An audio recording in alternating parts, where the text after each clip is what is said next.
right, back for another tip. If you work with ChatGPT for long enough, chat will get very laggy. So if you have a very long chat history like I have right here, chat will get very, very laggy. So there's a simple solution for this, which is to just go into a new chat and start over. But the thing is, obviously, you don't want to have to re-explain to ChatGPT everything that you have been doing so far and recap everything. Basically, you don't want to have to start over completely. So what you want to do is to create a handover document, which just is a recap of what you have been doing so far and what the next steps are and all other things that are important to consider. And when chat gets laggy, usually I transition when I have like one task completed. So right now I just had to write out some code for a specific file. I wanted to complete that, and after that was done and one step in our revision process is finished, now is a good time to transition into a new chat if chat is laggy. So I just asked him quickly, what other steps do we have next? Basically, what's next? This is next. I don't have to show this specifically. I'm just trying to explain how to move from one project and start in a new chat, basically. Okay, so what I do, I have a prompt here.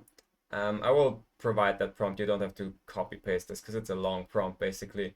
But this is basically the lag/transition prompt, and this prompt basically, again, gives ChatGPT the instructions to just give me a transition brief. So a project snapshot, this is what we are doing. This is the whole project. Goal specifics, very important. So the goal specifics are the core fundamental ideas of what you want your project to be all about. So what that means is, when I create a project, I initially give ChatGPT a whole bunch of input, like context of what the goal is for, what I want to achieve with this, what do I want to even create, what project are we working on. ChatGPT, that's what I will let him know, and then I will give him goal specifics, and goal specifics are basically like this. Okay, across the whole creation process, I want you to take this into consideration, ChatGPT.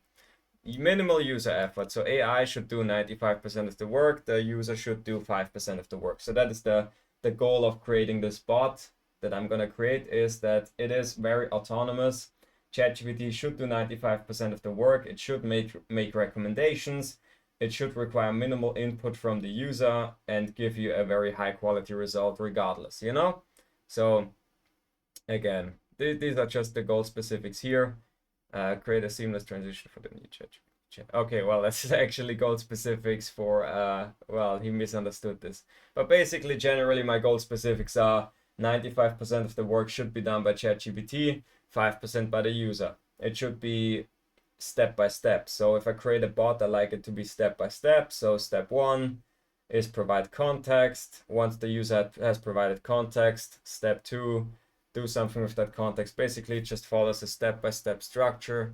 The whole, like when I create a bot, I just have it follow a step-by-step structure. I'm just looking for where I have an example of this. Yeah, where is it? Copy bot instructions, exactly. So here you can see step 0, intake. This is very long. You don't really have to understand what's happening here, but it works in steps, basically, my bot. Step 0, wait. I just have to find a better example. This is just too confusing, this bunch of code over here. Yeah, let me go over here for the copywriter bot. Okay. Yeah. So as you will see, it will work in steps. So step 0, intake. Select your format. Okay, email please. Then it will give me sub formats. That's the next step. You see, this is what I mean, step by step. Append, let's go post purchase. And yeah, once you pick this, next step. Now provide this. You can see this is what I mean. This is the step-by-step process, and that is what I have written in here in a very long prompt, very, very long. But yes, this is how I structure my bot. So that is what's also a goal specific, I just tell them, okay, I want it to be a step-by-step process. And yeah, basically those are the goal specifics. What do you want ultimately to achieve? And what does ChatGPT have to consider the entire time when we are trying to achieve that, all right? Always follow these core rules when creating the project that we're working on, all right? So those are the goal specifics. That took a lot longer than I wanted it to. What we completed so far. Okay, what we completed so far. So a recap, what we have done so far, what we are doing right now, and what we have to do next, that comes here. So what we're doing right now, decisions, next steps, open questions. So yeah, ChatGPT wrote this prompt for me initially, like this prompt right here, and that just copy pasted when I want to move on to the next, to a new chat. Here we go, source files, he laid those out. Then he even creates a quick recap in code format, because code format is easier to read for ChatGPT, you know, than normal text. So that's why we have the code format. And here we have it. Now the whole recap is done. And now I just take it, go actually back here into my project. That's why I love projects, because you can just go back like this and immediately get back into the bot and start over. And now I just paste this here. Don't start until I say go. I paste this here. I gotta provide the files first. Okay, so I paste my report here, and then if I had some files that we were working with, I will just go, I just gotta find them for a second. Here they are. Okay, so I have these files right here. So I have 14 files, 7 here, 7 here. These are all files that provide additional context that ChatGPT knows what we're working with. So I will upload them. You can only upload 10 at a time, so I will upload like the first 7 over here. Here we go. And now we'll upload the other 7 over here. Okay, these are all the files. I wait till he's done writing stuff here. He shouldn't write too much anyway. He should wait for me to say proceed. Okay, here we go.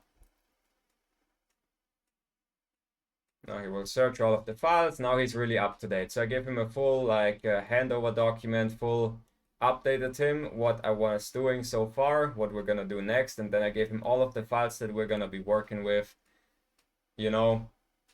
And now he has all the info he needs, and now we can basically move on from here, and it's a seamless transition. So that is how you transition from one chat to the next.